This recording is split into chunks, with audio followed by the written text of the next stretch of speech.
By the end of this video, you will exactly know which thing you need to fix. Here's what coming 5 technique in order of impact. Number 4 is the one that nobody knows, and I will show you the exact mistake to avoid. Stick around the end. I need to talk you out of the two things that you are doing exactly wrong because you are wasting most of your time on this. So this video is divided into 5 sections. Section 1. So let's start first section. Section 1. The illusion of competence. Reading your notes and highlighting your text both create something that psychologists call the illusion of competence. The material looks familiar, so your brain flies as it knows. Now recognize a sentence on a page. Those are two completely different mental skills. This is why you can read a chapter, feel completely confident, then freeze on a question, and then freeze on a question about it 3 days later. You didn't actually test, wouldn't you actually retrieve it? You just confirm it. Looking familiar. Outperform hours of passive revision. Active recall means closing your material and forcing your brain to produce the answer from 3 ways to do this today. Read a section 1, close the book, and write down everything you remember. Convert every heading into question before you, with flashcards, say the answer out loud before you flip the card. If you flip early, you are not testing. This is supposed to feel hard and slow than any reading.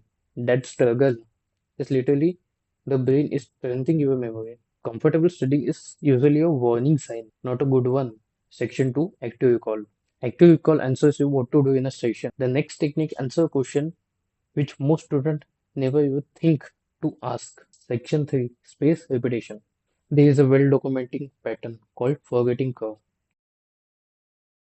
You lose most of new information within a day unless you revisit it. Cramming feels effective because you remember everything. The next morning it fails because the memory collapses within a week before you naturally forget it. Then strengthening the gap each time. The matter isn't the tool, it's the principle. So far we have covered why passive review fails and two techniques that fix it. But neither of this technique tells whether you actually perform in the exam, whether you can perform under actual exam pressure. And that's where every good student lose marks. Section 4. Practice under real condition. If your exam in time, if your exam is timed and close book, your practice need to be close book and in time. Starting as early as you can. Do full past paper under real time pressure. Mark them honestly against the real scheme. Identify the pattern you lost marks on. Is it one topic, one question type that running out of a time? Do deal specifically that gap. Then do another time paper. This is the step people avoid because it feels uncomfortable.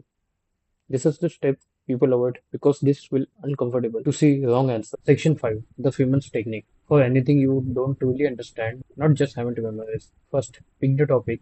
Second, explain it out in your language, as if teaching to a 12-year-old. The second you hesitate or reach for a technique, turn the paper over a gap, let exactly what you don't understand yet. Go back, fix that specific gap, and explain the whole thing again from the start. Here's the mistake almost everyone makes about it. Feels good about it. The technique doesn't work until you go back and close the gap you found.